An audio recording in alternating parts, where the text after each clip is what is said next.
Hey, what's up guys, welcome back to the channel. Today we're going to be talking about the Canon R1 and where is it? So there's been a lot of rumours about the R1. It's meant to be the new resolution king, it's meant to have all these amazing specs, it's meant to be the flagship camera from Canon in 2020 whenever and onwards, because they've said specifically the Canon R3 is not the flagship camera.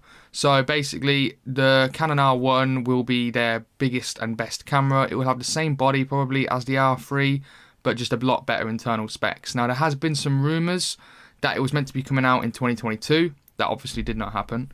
There's been other rumours that it might be coming out in 2023, the second half. That's probably not going to happen either. And there's another rumour that it's probably not going to be coming out till next year in 2024. So what do you think of this anyway? Are you looking forward to the Canon R1? Because I think it'll be the best camera. At the minute, everyone's been saying the Canon R3 or the Canon the Canon, oh my god, I can't say it. The Sony, sorry, not the Canon. The Sony A1 is the best camera out there to buy at the minute. That came out in March 2021, so nearly 2 years ago now. And I'm not sure, I've not really heard a lot of people using that camera at the minute, but it is one of the best cameras money can buy. The Sony A1 is amazing, and the Canon R3 is unreal as well. But I think what people will be thinking out about and hoping with the R1 is it will be the new resolution king. So it will have more megapixels than the R5, and it will like push towards more and probably beat the Sony A7R5 as well. There's been rumours of an 85 megapixel sensor, especially at full frame. That'll be insane. The file sizes will be absolutely mad. So obviously with the frames per second as well, it's probably going to hit 30 frames per second electronic shutter as well. And honestly, it will be unbelievable, and it will probably be the best camera ever. So it's going to be coming soon enough. Surely it will be coming, but I've got to admit, like, it's out of my price bracket by a long shot. I'm looking at, if you saw my last podcast video, I'm looking at the R6 Mark II or the R5. Obviously one day I would like to hope that I'll be able to get the Canon R1, but as things, we'll just have to wait and see through years down the line. But I've got to admit, I am intrigued. What camera are you shooting on right now? Is it a Sony? Is it a Canon? Is it a Nikon? Is it a Fuji? Is it a Panasonic? Leave your comments down below what cameras you're actually using at the minute, and are you going to, if you are shooting Canon, will you be buying the Canon R1 no matter the price? Because I've actually seen a few reports in like recently that it's actually going to be costing near £8,000 or $8,500, which for a camera is obscene. That's absolutely ridiculous, considering I think that R3 is coming in at £5,000.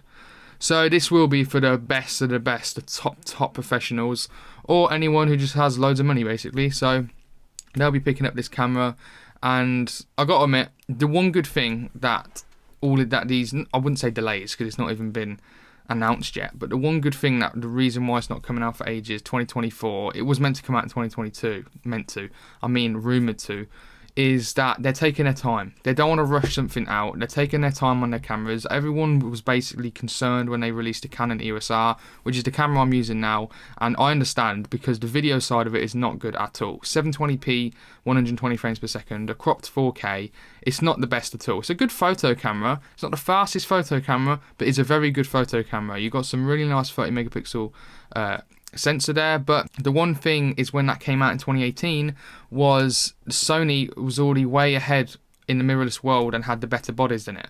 So what they did, they didn't rush anything, they waited, they brought out all their lenses out, and they waited 2 years until 2020 when they released the R6 and R5, and then everyone was like, okay, Canon are the real deal. Again, they're releasing their APS-C cameras as well to help the lower, like intermediate beginner photographers and videographers to actually get into the RF world.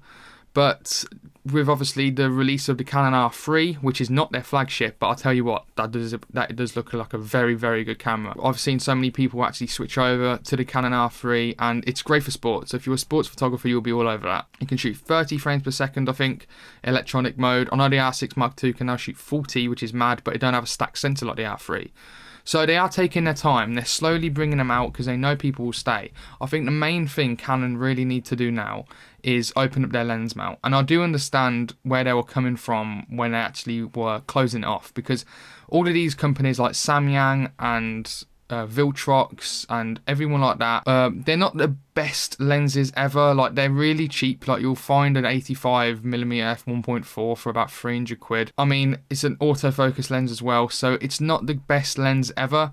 So they don't want people getting the cameras and then probably getting these Viltrox and Samyang lenses and then basically saying, I'm not getting very good pictures, I blame Canon. When it's not, it's probably the lenses. Even though them lenses, I've actually heard people do like them and they're not actually that bad.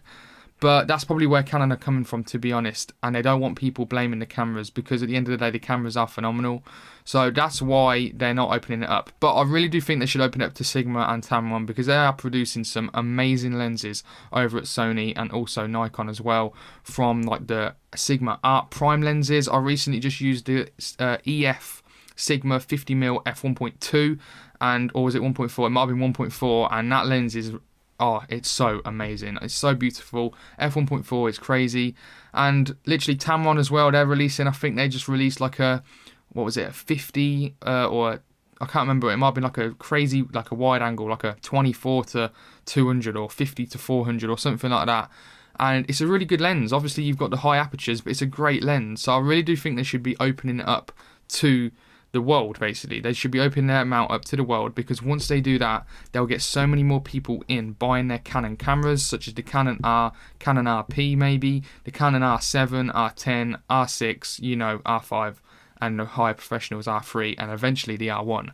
So when they do release the R1 in 2024, I reckon by then they will have opened up the Sigma, the RF mount to third-party manufacturers such as Sigma and Tamron, because I think that's what they're aiming for. Once they release that lens, they're rumoured as well to release, I think, a 10 to 24mm RF. They've got their 135mm out. Once they release the R1 and open up their lens mount and also release that wide-angle lens, they've got all their lenses out. They want everyone to buy their lenses first as well. I think that's another reason why they don't want to open it up, because they haven't even got their own lenses yet.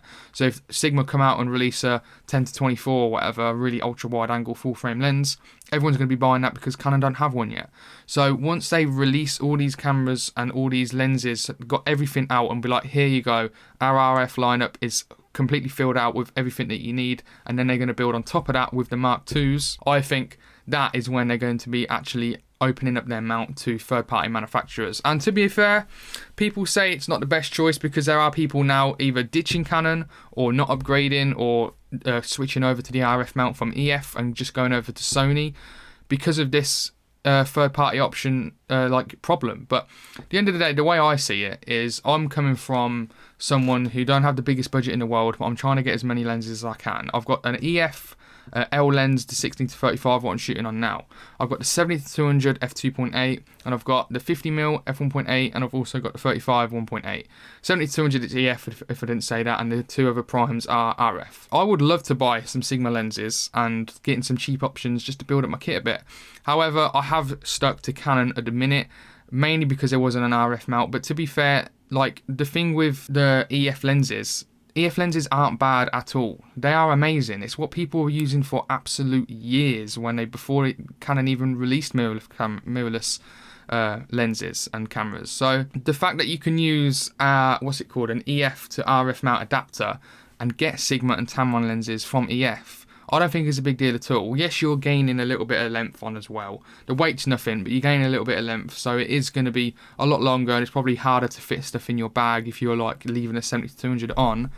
But at the end of the day, you can still get third-party lenses from the EF, because there are hundreds of lenses from the EF lineup that you can use on your RF mirrorless camera, and it's native as well. Well, not native, but it feels like it's native. Like, it's so good. Like, it feels amazing. All the pictures are sharp. The video is amazing as well. So the fact that people are not switching or anything to go over to Canon and going over to Sony instead because of the no third-party lineup, which is a bummer, but you've got the EF RF mount adapter. It's 100 quid, and then there you go. You can get some Sigma lenses on the cheap. It is a little bit annoying that they don't have the third-party options out there for RF mount cameras, but like I said, if it does come out in 2024, like Canon R1, they'll have all their lineup out, and then they can open up their mount.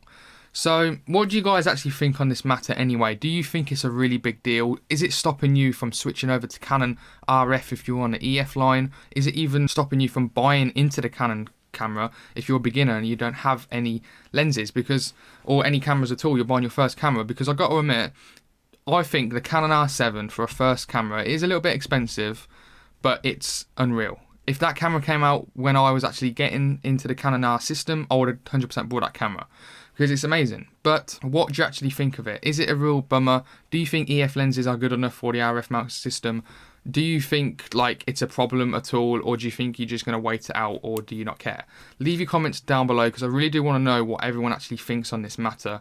And I do think it's a big one because it is a problem for Canon, but at the end of the day, they do what they want, and obviously whatever they are doing is 100% working because they have some amazing cameras, amazing lenses, and I got to admit, by 2025, 2026, I reckon they'll be on top because they'll have the camera bodies, they'll have the unreal lenses because I think their lenses are better than the Sony lenses, and I think a lot of people will be either switching over to Canon, switching back to Canon, or just purchasing Canon for the first time because I got to admit, I do love Canon, and like even with their cinema cameras as well, the C300 Mark III, what a camera. Honestly, like I've been using that at my new job at work, and we use cinema cameras. We use the C70, the C300 Mark III, and the R5C. And I got to admit, the C300 is amazing, but the image quality on the C70 is honestly astonishing. It is so nice. It's just amazing. It's so flattering, and I love using both of them. So even on the video side, the cinema style lens cameras as well, they're going to be amazing. And especially there's been some rumors as well in, I think this year, 2023, they're going to be releasing a lot of Canon RF cinema cameras as well. So maybe a Canon C200 Mark II, I think, or C200 Mark III, a C300 Mark IV, C500 Mark, whatever, 2 or 3, I think, for the RF mount, and that will be unbelievable, and I reckon a lot of people will be interested in them cameras as well. Canon R1, I think it'll be an amazing camera. It will be their flagship. I am looking forward to seeing what it's like and what people think about it, and honestly, I'm really looking forward to seeing some like comparisons. Canon R1 versus Sony A1. I got to admit, actually, the Canon R1 better be as good and better, and it will be better than the Sony A1 because it came out 3 years later, and they're both flagships. So I'm more looking forward to the comparisons between the R3, R1, Sony A7, R5, R1, everything like that really, because I got to admit, with how long they're actually taking to release this, I reckon they're going to blow everyone away.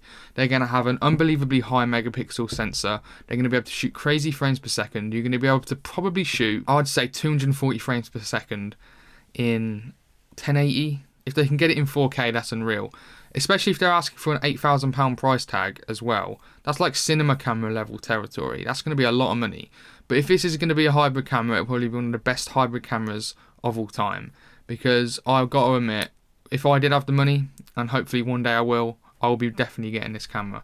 Obviously, it's everyone's dream probably to get the best camera, but I mean, at the end of the day, I think Canon are great. I love all their cameras. I love the R, even though it's not the best, and I can't wait to get my next camera, the R6 Mark II, R5. My mind keeps going back and forth. If you watch my last video, I was like on the R5. It's not even been a week later, and I already think I want the R6 Mark II. So that's just what it is at the minute anyway. Like, there's so many options, but at the end of the day, if you're new coming into this RF mount, Sony mount, mirrorless camera, DSLR, whatever, if you get a camera in 2023, that's the Canon R6 Mark II, Canon R7, Canon R10, anything like that, you'll be fine. It's when you want to start getting like the professional of the professional results, when you're actually earning money with this, that's when you really need these specs and you need like benchmarks and everything like that. But if you are a beginner, even an intermediate really, any camera out there in 2023 will do the job. And remember, the lenses are just as important. If you put a not very good camera body on an unbelievable lens, you will get unbelievable results, I reckon. If you put a really bad lens on an amazing camera body, you're probably not going to get the best results. It depends if you know what you're doing or not, to be fair. Obviously, if you know what you're doing, you're going to get some good results. But don't just expect I'm going to get the most expensive camera at £5,000 and then just spend hardly anything on lenses and not have good glass. Because good glass is probably more important than a good camera. And again, remember, especially if you're doing video as well, I wouldn't say, as photo is obviously important as well, but especially for video, if you're going to be using like a professional camera, don't just spend all your money on a Canon R1, a Canon R3, Sony, whatever, and all this glass, and don't invest in good lighting. Because at the end of the day, I can get better videos with my phone with good lighting than on my camera right now with bad lighting. It's as simple as that. You need to make good lighting. Not even amazing lighting, just soften it up with anything, a bed sheet or anything, and you're going to get some good results. So Canon R1 2024, are you looking forward to it? Leave your comments down below. Thank you very much for watching this video. I know I rambled on a bit, but I got to admit, the more I spoke about it, the more things I actually had to talk about. So if you did enjoy, why not hit that subscribe button and leave your comments down below of what you think again. Thank you very much for watching, and I'll see you guys on the next one. See you later.